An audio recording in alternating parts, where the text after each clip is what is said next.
Telefonundaki yapay zekaya şiir yazdırıp eğleniyorsun. Oysa arka planda o şiiri yazan algoritmayı geliştirmek için haritalar yeniden çiziliyor.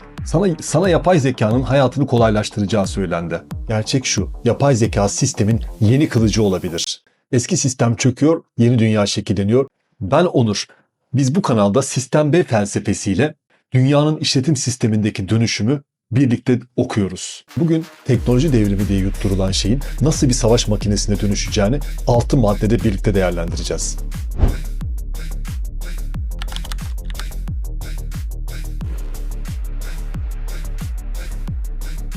Amerika Birleşik Devletleri Çin'le olan ekonomik savaşında zorlanıyor.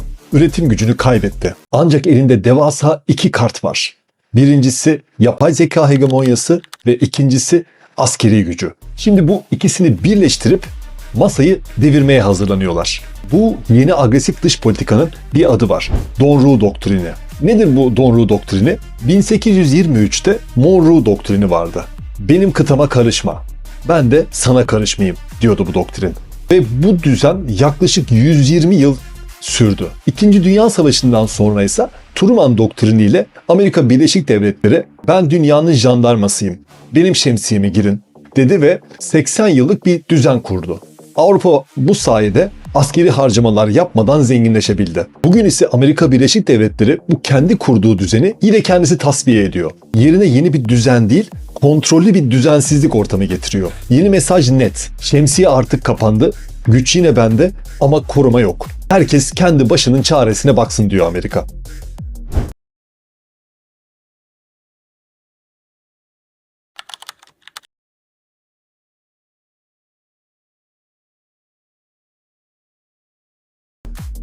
Peki bu yeni saldırgan düzen neden şimdi devreye? Çünkü karşılarında hala onları durdurabilecek bir askeri blok bulunmuyor.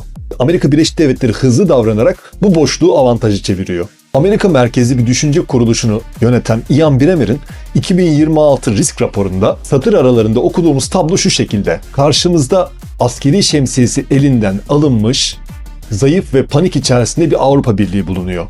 Ukrayna'da güç kaybettirilmiş, yıpratılmış bir Rusya bulunuyor. Çin ise ekonomik olarak devasa olsa da henüz uzak coğrafyalarda askeri bir varlık gösterecek lojistik güce sahip değil. Amerika Birleşik Devletleri bu tarz boşlukları çok sever. Yapay zeka ile entegre etmeye çalıştığı yeni askeri aygıtıyla bu boşlukta acımasızca yerleşiyor.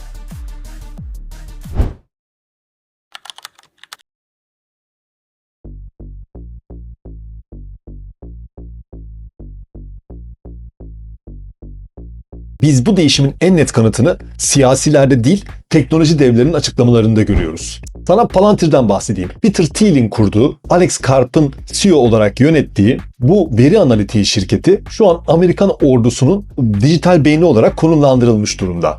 Yakın zamanda Karp'ın yazdığı Palantir manifestosu çok sarsıcı bir gerçeği yüzümüze vuruyor. Diyor ki Silikon Vadisi'nin eski pasifist günleri artık sona ermeli.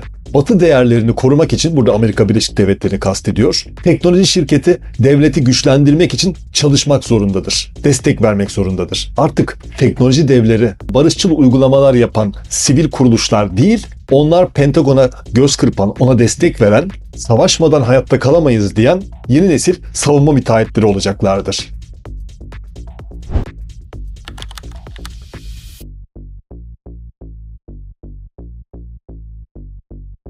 Şu ana kadar dünyada egemen olan 3 farklı teknoloji işletim sistemi bulunuyordu. Birincisi yeni güçlenen Çin modeli, devlet kontrolünde, korumacı, baskıcı ama son derece verimli. İkincisi Avrupa modeliydi. Sıkı regülasyonlar, kurallar, insan hakları ve geniş özgürlükler. Avrupa bu modelle uzun süre saygın kaldı. Ancak hantallaşan devlet yapıları ve yaşlanan nüfuslarıyla askeri risklerin arttığı bu yeni Sistem B dünyasında maalesef ayakta kalamıyorlar. Üçüncüsü ise Amerika Birleşik Devletleri'nin serbest piyasa, özgürlükçü, teknoloji merkezi modeliydi. Ancak Amerika Birleşik Devletleri baktı ki Çin'in bu eksponansiyel hızıyla yarışamıyor. Özgür piyasa modeli burada aksıyor.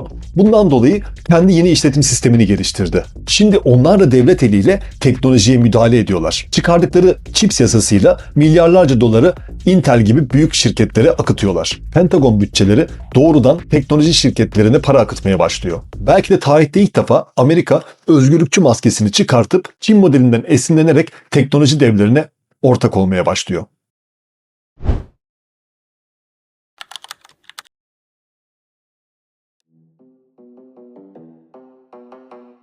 Rakamlar yalan söylemez. Şu anda yapay zeka altyapılarına yüzlerce milyar dolar para akıtılıyor.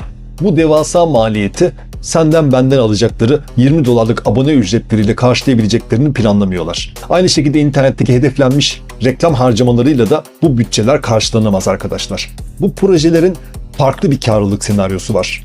Savaşlar ve devlet ölçeğindeki güvenlik harcamaları. Özel sektörün ihtiyaç duyduğu bu karlılık yeni çatışmaları meşrulaştıracak. Önceki videolarımızda izleyicilerimiz haklı olarak şunları yazmıştı. Teknoloji her zaman insanlığın faydasına olmuştur. Suyu akışına bırakalım ve bir şekilde zaten bu orta sınıfın yani bizlerin faydasına bir durum oluşacaktır. Bu argüman belki de bir yere kadar doğru. Yeni teknoloji elbette ki tıp alanında, bilimde, teknolojide, endüstride kitlelere büyük faydalar getirecektir mutlaka. Bizim endişemiz o hedefe geçiş dönemi. O sular durulana kadar oluşacak seller en çok orta sınıfın başını yakacak. Trilyon dolarlık güvenlik harcamalarının enflasyon, vergi yükleri, günlük yaşamımıza etkileri hepsi senin sırtına binecek. Geçiş döneminin bizi yani Türkiye'yi neden herkesten daha hızlı ve daha sert etkileyeceğini haritaya baktığımızda görebiliyoruz.